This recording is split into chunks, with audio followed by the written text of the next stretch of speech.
asking your help tonight in finding an Upper Peninsula man. Police are searching for a missing male resident. Dogs have been combing the densely wooded area for more than 24 hours.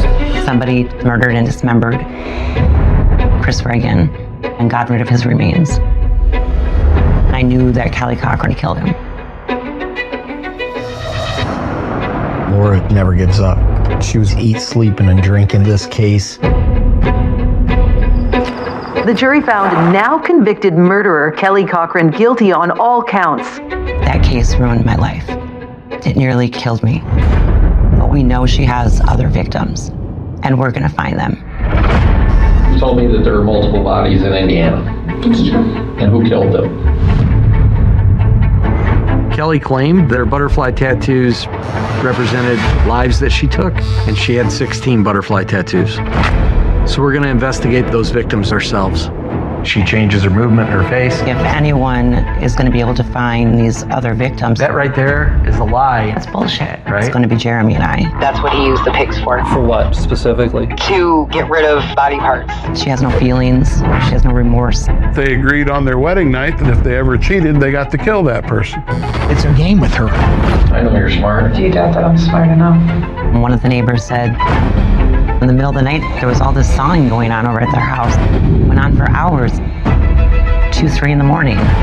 And then the next day, we shot a barbecue with the neighbors. And she told us we ate this guy.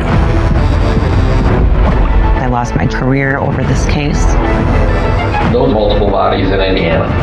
Where are they? All over. All right, game on. They had no idea what was going on in that house. There are different kinds of murders. Do you meet people with the sole intention of killing them? Some of them are evil. I try not to. I would have never thought that could have happened in our town. Are you truly responsible for killing 20 people? 21.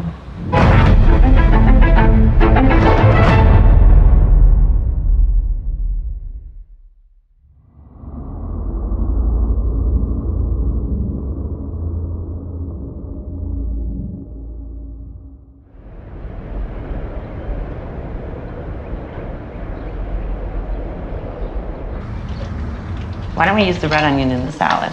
Sure. You want the garlic sliced up really small, right? That would be great. It's probably not your typical storybook romance. Do you want some wine? Oh, yeah. We met 8 years ago. Got it. I was a police detective in Hobart, Indiana. I was the police chief 400 miles north in Iron River, Michigan. We actually met when Laura chased a murderer named Kelly Cochran out of her little town and into mine. That's good. Everybody thought I had the wrong suspect. They thought I was crazy. Kelly had everyone fooled. Everyone except Laura.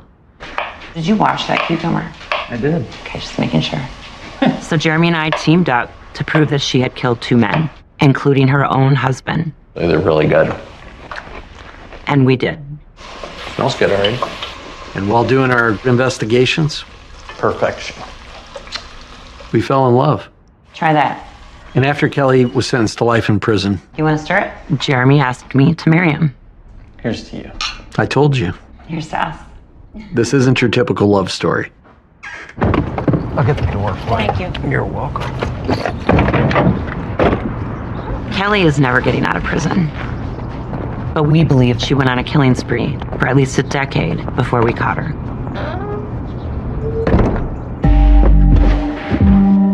There's a lot of notes here. Here's all the narratives and evidence and field trip stuff. Kelly claimed that her butterfly tattoos represented victims, Very first interview with Kelly. and she had 16 butterfly tattoos. Some of Kelly's drawings and letters. Those are murders that have either gone cold or were never even reported. Supplemental investigation reports. Those families have never gotten closure. This is that interview where she started giving up victims. We started our private investigator company, and we're going to investigate those victims ourselves. FBI did this inventory on the truck. We know Kelly better than anyone. We know how she thinks. Here's a letter that she wrote to her mom from jail. Over the year and a half of this investigation, we gathered hundreds of hours of video, Jason, get rid of the body. audio, You don't know where you went on your wedding night? and interrogations. Everything we need, Jason's book, to find those victims, a report showing all their previous residences, is right here. Very eerie. We just need to put the puzzle pieces together. Just reviewing this stuff, it brings it back.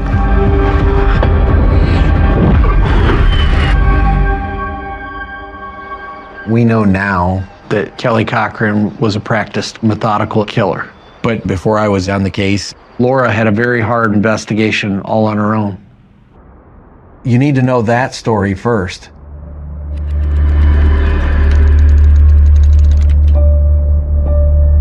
In 2013, I became the police chief in Iron River, Michigan, and the first female police chief in the Upper Peninsula. Iron County is a very nice place to grow up. It's a great place to raise kids. It's safe there. It's wide open and beautiful. Growing up, I had 3 brothers. My dad was very much a manly man, and I always kind of felt like the outcast, being raised with 3 brothers and being the only girl.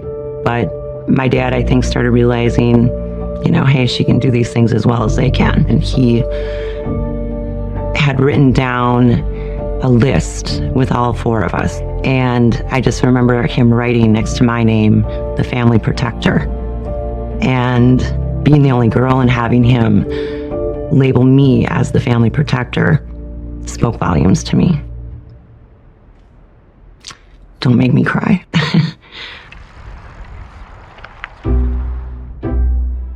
After college, I started working as a dispatcher.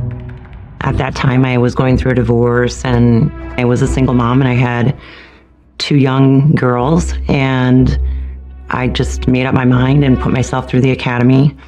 I was offered the job with Iron River, which I took right away. And I was actually the first female patrol officer that they had ever hired there. Being raised with 3 brothers and being the only girl, I was pretty much used to that anyway. I think that there was a sense from the guys that I worked with that, she can't drive, she can't shoot. And I just kept pushing forward and showed them that in a lot of these instances, I could do things a lot better than they could. After working at Iron River Police Department for 18 years, the police chief position became available, and I felt like I could do it. So we had an interview process, and I was selected at that time. It was difficult. I didn't have anyone to train me how to do the job. I had to, figure it out. I was a single mom, and I still had 2 kids I needed to support and care for. It was hard on my family. It was hard on my kids, but I just believe 100% you have to keep going. On October 27th, 2014, my shift was supposed to be done at 3 o'clock in the afternoon, and because we were short-staffed, I was still there at like 4:30. And I was actually just going to get in my car, and I see this woman pull up in front of the office, and I watched her walk up to the door and pull on the door, which I had locked. And I'm, of course, sitting in my car like, ugh, like my kids are home waiting for me, and here we go. And she turned around and looked at me, and I could see she was crying. She introduced herself to me as Terry O'Donnell, and she said that her friend was missing. She told me his name was Chris Regan, and no one has seen him for a few days, and that his car is parked out at the Park and Ride about 4 miles east of Iron River. I started rambling. You need to help me. Something's happened to my ex-boyfriend. She calmed me down and she said, okay, what's his name? And I said, Christopher Regan. I said, something bad's happened to him. I haven't heard from him since the 14th. Terry O'Donnell seemed very worried, but at the time, I really wasn't. There aren't a lot of murders that happen in the Upper Peninsula, and certainly not in Iron River. Also, things didn't really work out for them dating, so I figured maybe Chris Regan kind of stopped communicating with Terry. Sergeant Barrett came in to start her shift at 5 o'clock, and I just asked Cindy if she would, take over and do some checking and help her out. And Chief Frizzo introduced me to Terry O'Donnell. She was very, very upset and concerned that something had happened to Chris Reagan.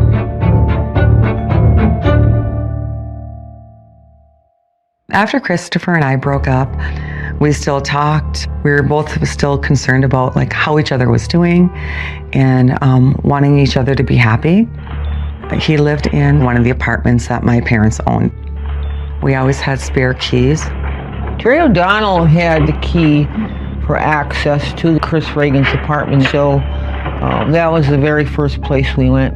All of his clothes are here, dirty clothes. He was very meticulous about things being organized. This doesn't look like Chris's apartment at all. It's like, no, it's all disheveled. It looked like somebody had ransacked it. And there were dirty dishes in the sink, and there was empty wine glass by his computer with the wine all crusted in it. The windows were left open. There was just stuff everywhere. This is his paperwork to accept the position. It's not even sent yet. Okay. Chris had gotten a job in Asheville, so he was setting up to move down there. But his apartment would never look like that, even with packing. There was something else going on here. He raced pedal bikes. That was his pride and joy. His bike. It appeared that he had every intention of returning, but never came back. His meds. There was personal items in the medicine cabinet, prescription bottles. I am just so at odds on where he could be or what has happened to him. After I saw his apartment, I honestly didn't think he was alive. If he was alive, he would have contacted me. I know that.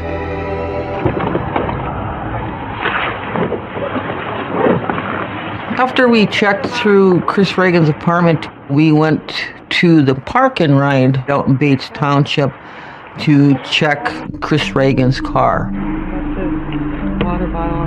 I had talked to one of his coworkers, and they said that they had seen his car at the park and ride, and I thought that was really, really strange. His car was his baby. He would have never drove it there himself and left it there. He was very meticulous about it. That his knee brace? Yep. Does he normally wear the knee brace? Yep. Okay. I asked Terry, would he have left his knee brace in the car, and she says definitely not. Yeah, he's still lifting. Okay. She was concerned that something had happened because Chris would have had to have the knee brace on. On the passenger side front seat was a post-it note. It looked like directions to somewhere. I told Sergeant Barrett that wherever those directions went, that was the last place Christopher was. That's the last place he went. After I left the station on my way home, I was thinking about what Terry told me. So I made a few phone calls.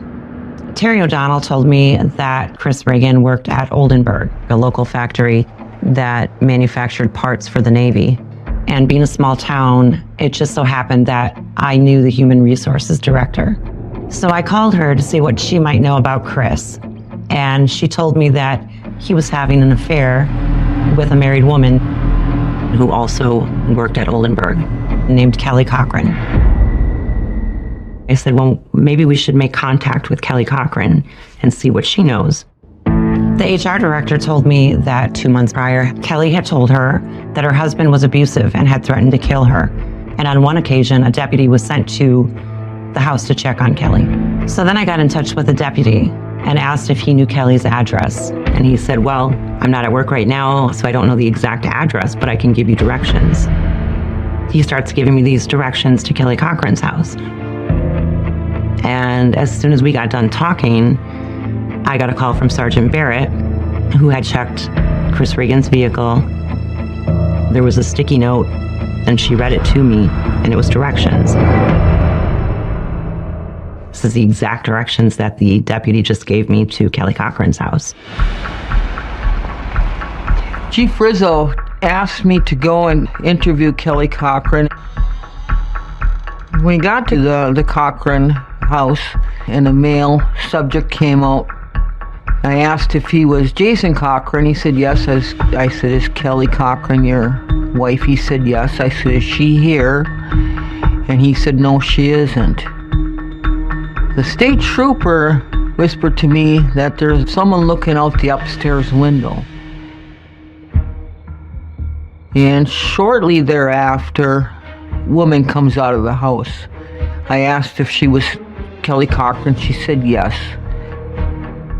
I asked Kelly Cochran about her relationship with Chris Reagan, and she told me that they'd had a relationship. Her husband is standing there. I said, is your husband aware of this relationship? She said, yes, he is. Jason Cochran was not saying a word. He was very stoic.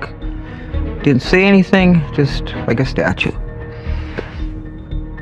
I asked her, when was the last time that you talked to Chris? And she said something like October 13th or 14th. I told her that we were concerned because his car was parked out west of town at the park and ride. And Kelly said to me, he loved that car. And immediately in my mind I said, she used the past tense. As soon as I left the Cochran residence, I called Chief Rizzo. I said, I have a really bad feeling. I says, they know something, and something is very, very wrong. I think I knew right then we really needed to investigate Kelly Cochran.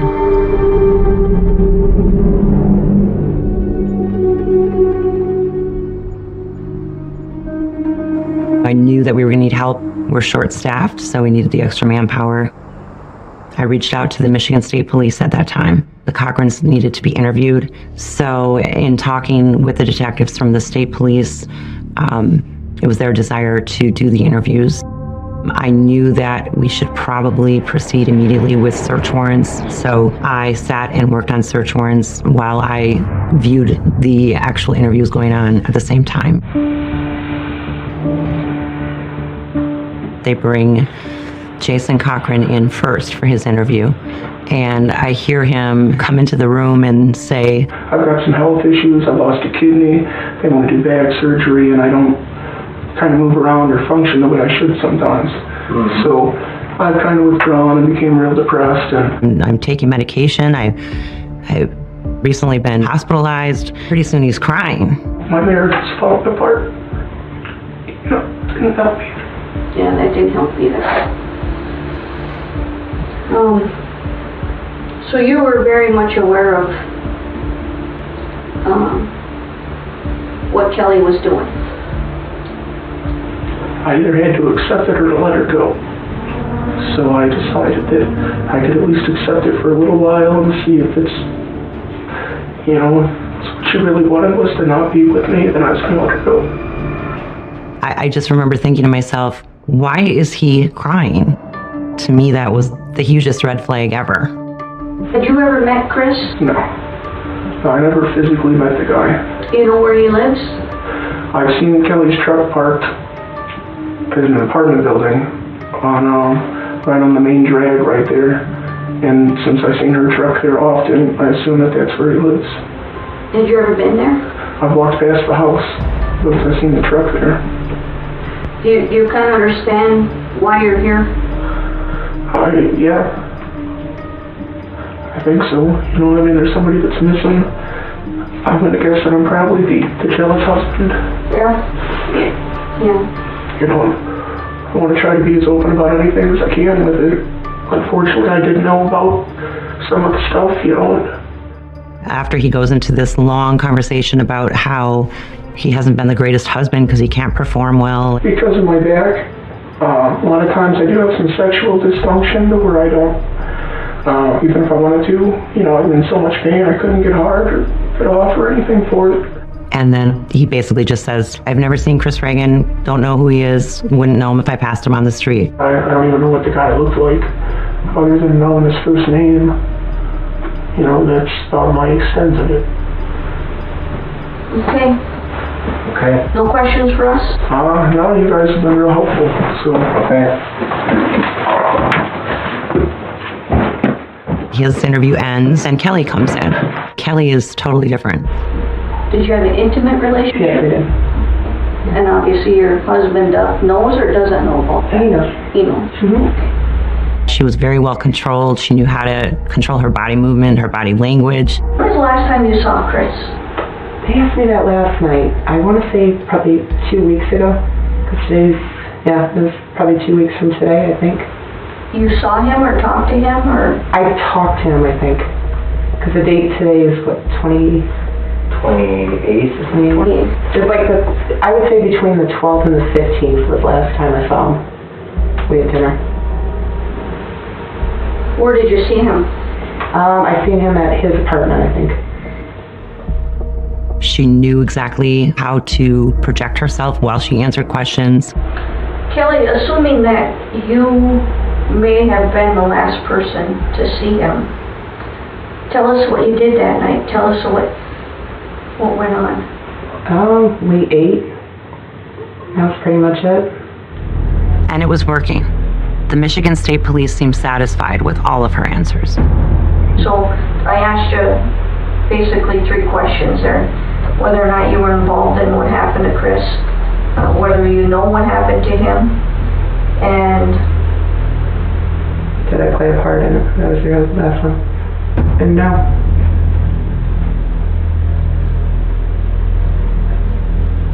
Why would I? Something told me with the way she was coming across, to me anyway, that she knew how to be controlled. She knew exactly how to answer, how to project herself while she answered questions where Jason did not. Is it warm in here or is it just me? I feel good. But at that point, I thought these people are definitely involved in the disappearance of Chris Reagan. I just felt that very strongly. I remember asking the one detective, so, what'd you think? And the detective said, I don't think they're involved. I don't think they're capable, and I just don't think that they had anything to do with it, and I was really taken aback. The Michigan State Police detectives told me that they had started focusing on Terry O'Donnell and ruled out the Cochrans as suspects.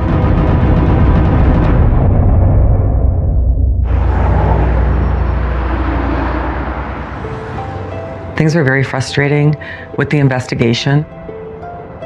I was questioned as a suspect a couple times, and during that time, I had actually moved out of my house. Detectives came knocking on my door. They were wondering why I changed my address, why I moved. They sat for over an hour at my house. Chief Rizzo told me that I was never a suspect in her eyes, but I was in the other detectives' eyes. They weren't looking at Kelly and Jason because they were thinking that I was a jilted lover, that I wanted to take revenge on Christopher, and that I did something to him. It was. Christopher and I first started dating in 2013. We had a lot of fun together. He was kind and caring and fun and laughed a lot. He had 2 grown sons and I had a son and daughter. He was a 20-year veteran of the United States Air Force. He was very proud of that. He was happy, and Christopher loved life. But after just a little over a year, I broke things off with Chris, but I still loved him and I cared about him. And I guess that's why we still stayed in each other's lives and remained friends, even though we weren't a couple any longer.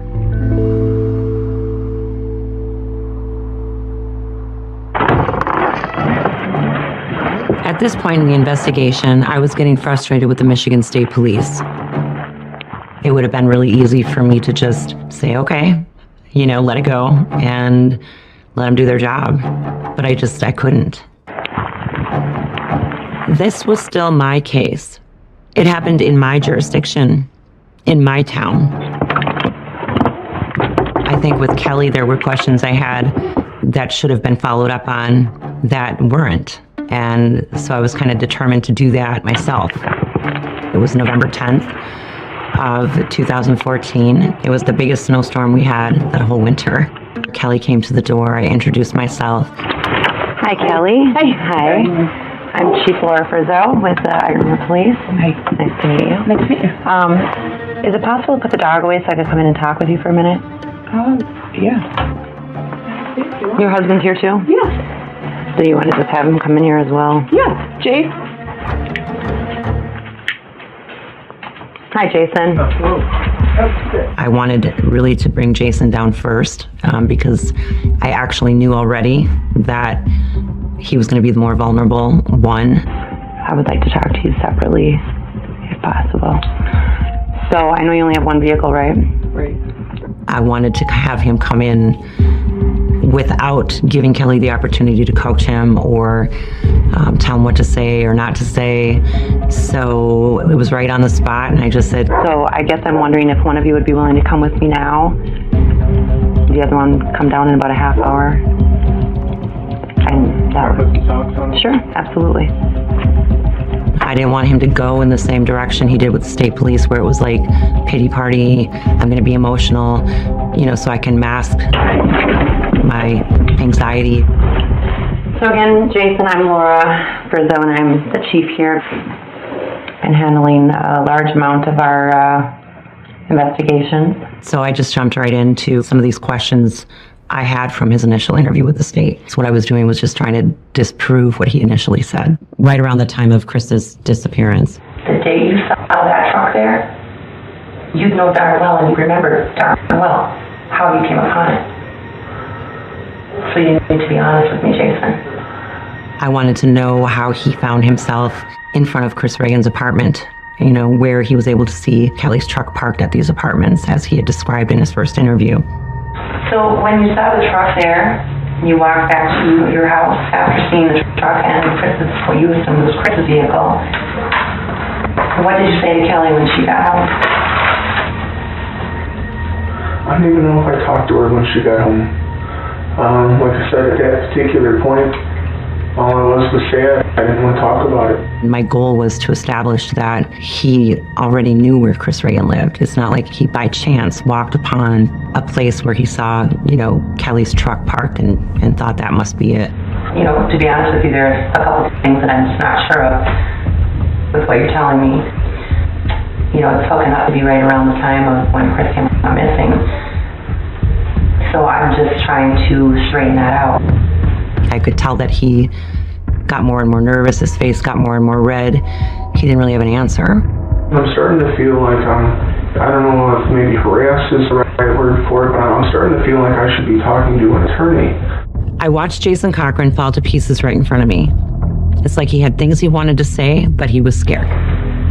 Kelly should be here. I'm going to have her come in, and then I just have a statement for you to write out if you don't mind while you're waiting. Would that be all right? Okay. Because I asked targeted questions, and he didn't really know how to answer those. I think he walked out of there thinking, we might have a problem.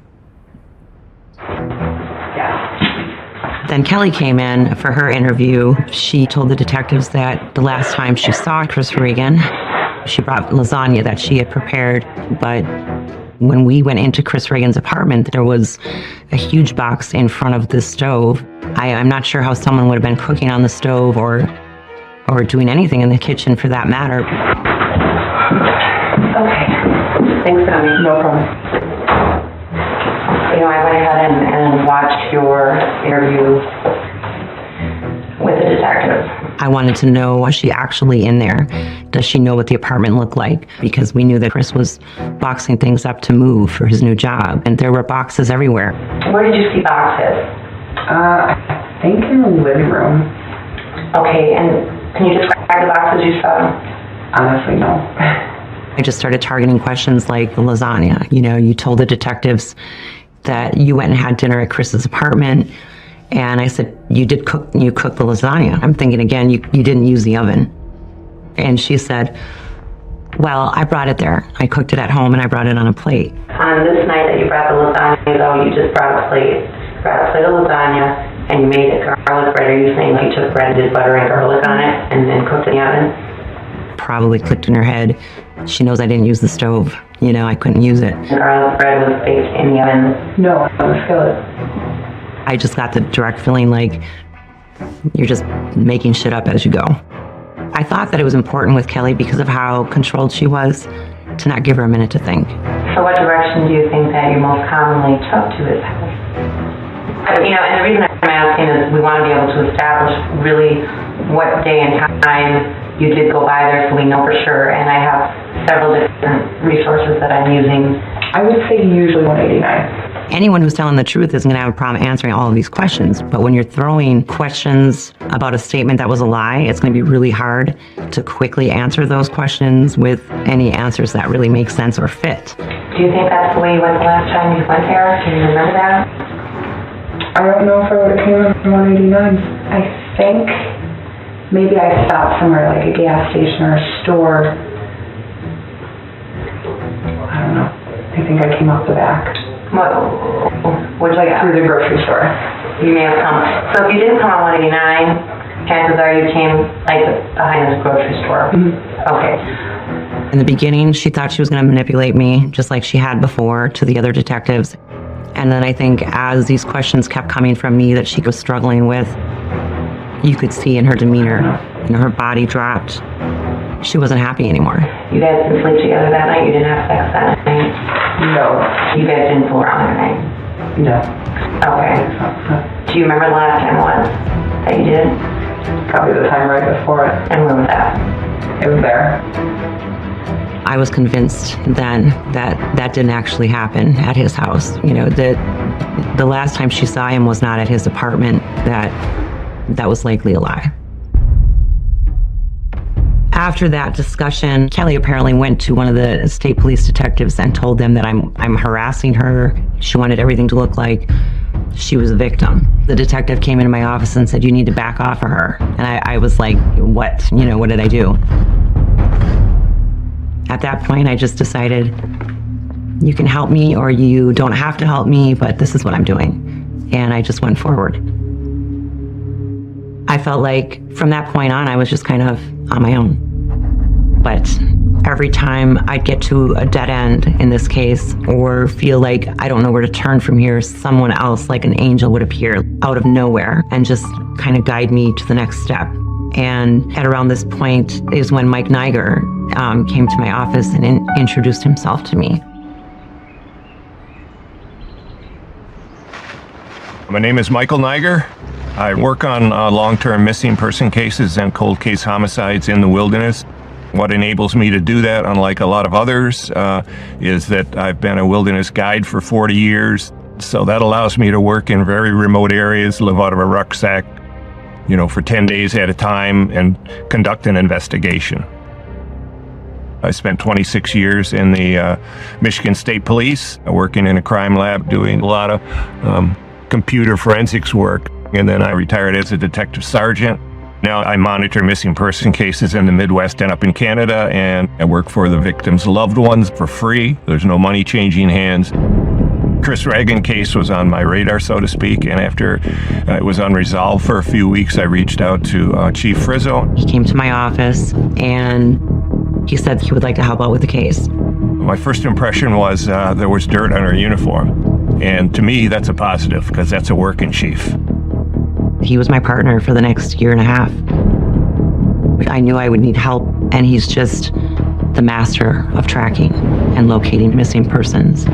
He genuinely cares about missing people and their families. He offers up his own resources to help people just because they need help. He was doing all of this at no cost. Literally, he became my right-hand man. And the first thing he did is prepare some missing person posters to put up all over, which he did, which was great. He actually even put up the reward money himself. And then I went and spent quite a bit of time looking for more evidence. For example, I offered to search around where his vehicle was found to see if perhaps something had happened to him in that area. I was out processing the vehicle seeing if we could leverage anything more there. And then she had told me that she had a meeting with the state police, basically a task force meeting. They had probably 6, 7 detectives there and a supervisory lieutenant. So I agreed. There's a big conference table, the chief sitting on one side, Chief Rizzo, and all the detectives lined up on the other side.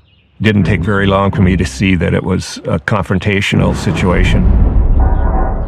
Whether it was because she's a female police chief or just because she's a small town police chief and they're the best of the best, supposedly. But they were challenging her, telling her that the Cochrans were not involved in this case because they had talked to them and there's no way they're involved. And it really pissed me off how Chief Rizzo was being treated. Eventually, it became so frustrating working with interagency rivalry and whatnot that I said, go ahead and just turn the case over to the state police. And then she did that, and I checked with her like a month and a half or 2 months later. I said, how's the case going? And she said, well, I haven't heard anything. And I said, well, take the case back. And so she took it back.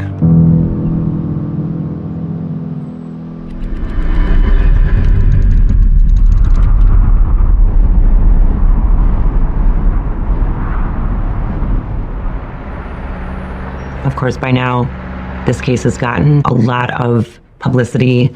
People are aware of it. Everyone wants to help out.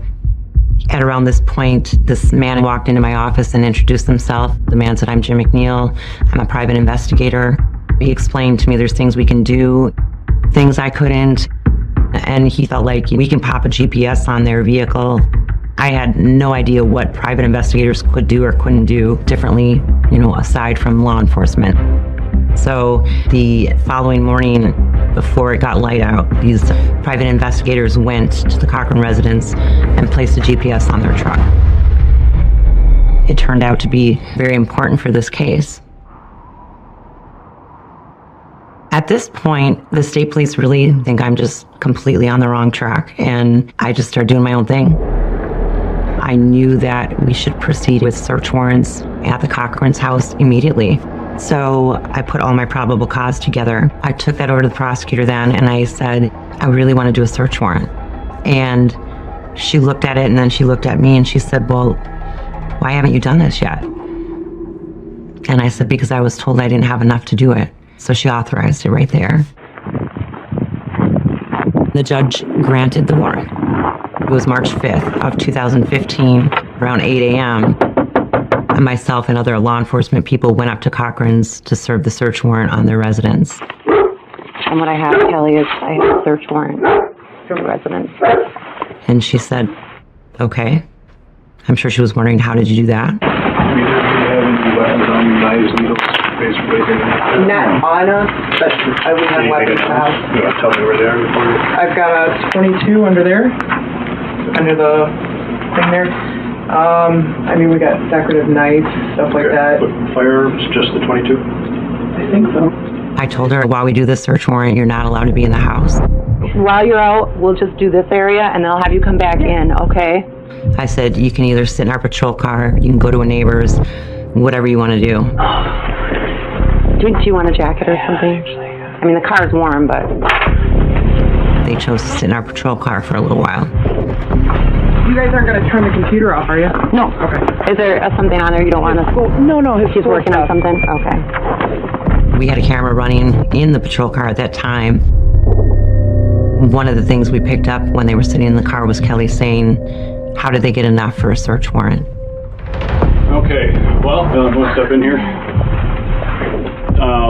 We got a positive reaction with the luminol on the ceiling here. This was a textbook blood spatter pattern on the ceiling, one that could indicate either a gunshot wound or blunt force trauma. But ultimately, the spatter came back as inconclusive. The ceiling had been cleaned to the point that there was no DNA. In fact, the whole house was cleaned so well, we weren't able to establish a DNA profile. Something that we found during the search warrant at the Cochran residence was almost like a book. Jason Cochran was keeping a book that he was writing that he had titled Why Monsters Hide, and then he wrote Where Monsters Hide. It had several chapters that were titled DUI, child molester, rapist. They all kind of pertain to different people, different characters. And in that final chapter, it detailed perfectly where maybe Chris Reagan showed up at the house. Monsters know the smell of other monsters, the same way the hunted know the smell of their hunter. He described smelling fear and how this tingle can come over him, and a sign over the door saying if you weren't invited, you're not welcome. And that was really eerie. Reading that months later, it's almost like he was writing this story before it even happened, where he's maybe talking about his own life. So that needs to be evaluated further. When we left and cleared the scene at 10 o'clock that night, shortly thereafter, I got a phone call from one of the neighbors saying, just want to let you know that, as soon as you guys left here, the Cochrans packed up their vehicle and they were gone. So once the neighbor told me that they bailed, I contacted Jim McNeil and I just let him know, hey, just an FYI, they took off. He had put a GPS on their truck, and he says, looking at the GPS, you could see that they were at Kelly's parents in Hobart, Indiana. Right then, I thought, if that's not guilt, I don't know what is.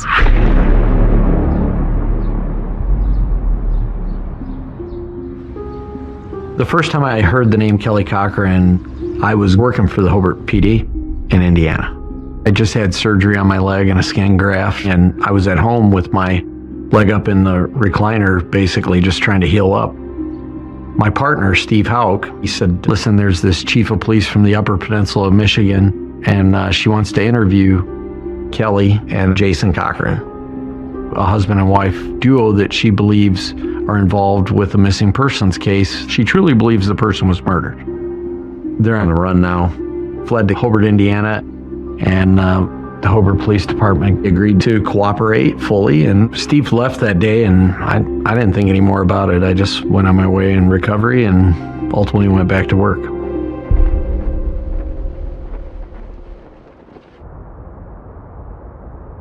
After we did the search warrant and Kelly and Jason took off to Indiana, Michael and I kept pushing forward just to be sure we didn't miss anything.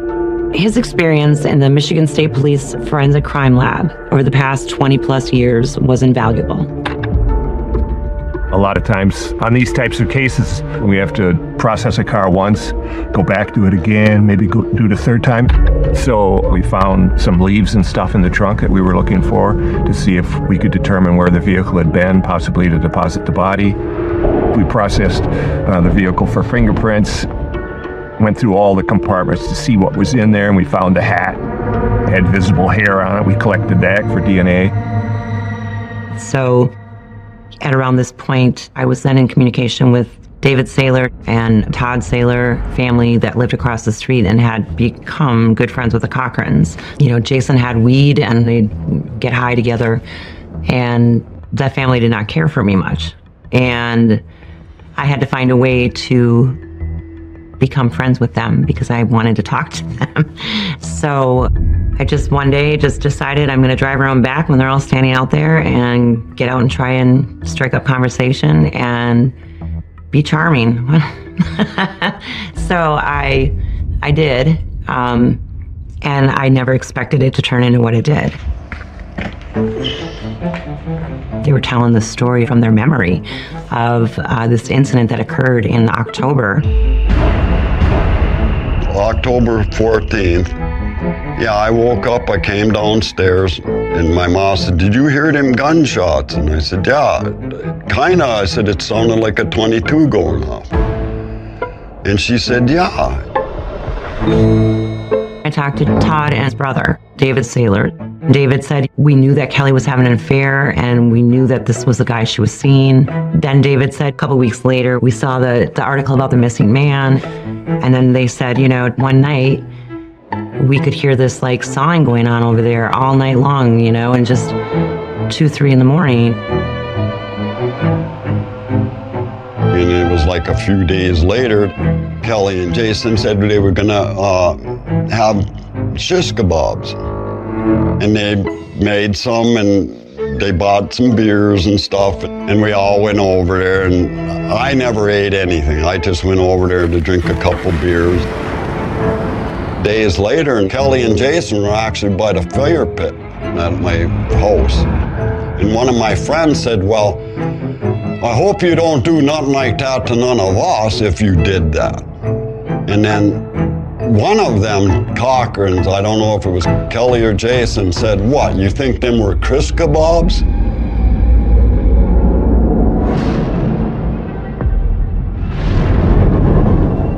Kelly, she didn't really stay long. Jason stayed. She said, well, I'll let you know if I want you to come home and stuff like that. And it was like maybe a half an hour later, she called him. It was like as soon as that phone rang, he jumped up, stood right up, and just left. And it was, we actually all looked at each other. Where did he go? He just left, wouldn't say a word.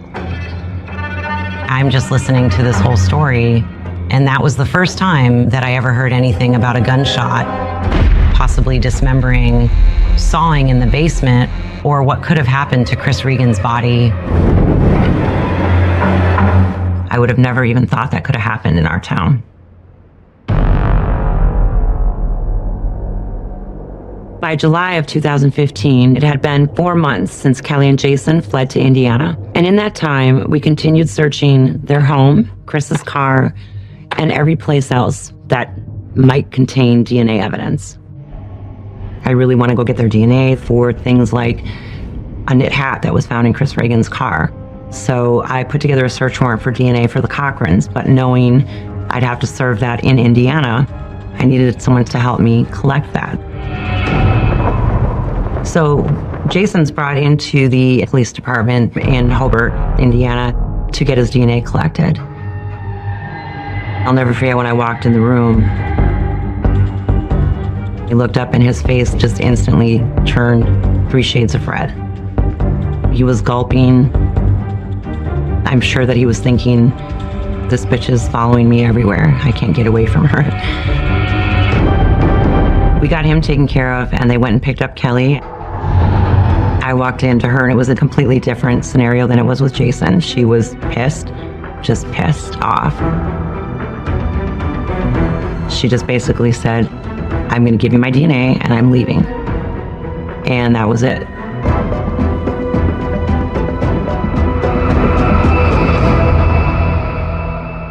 Unfortunately, nothing came back that was going to help our case. But I knew they did it. I was just trying to figure out, how am I going to prove this?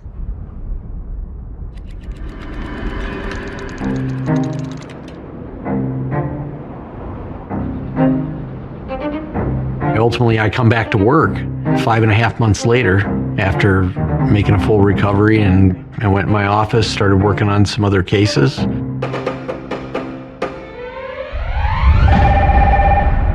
I answered the phone, and it was the FBI. And I find out that Jason Cochran had turned up dead. And right about then, everything started to click. Kelly Cochran covered her tracks by killing her husband.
很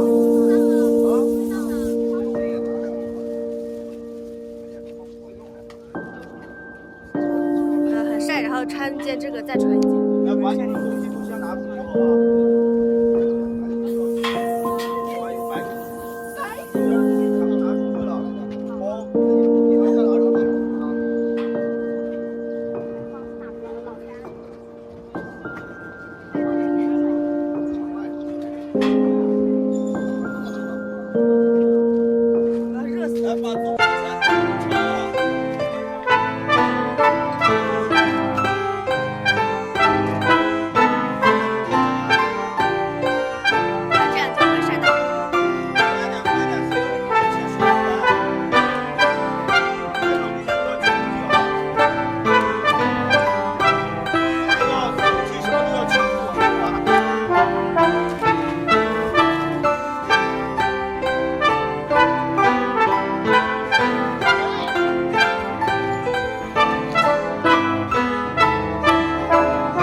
我要去缠绷带了，走。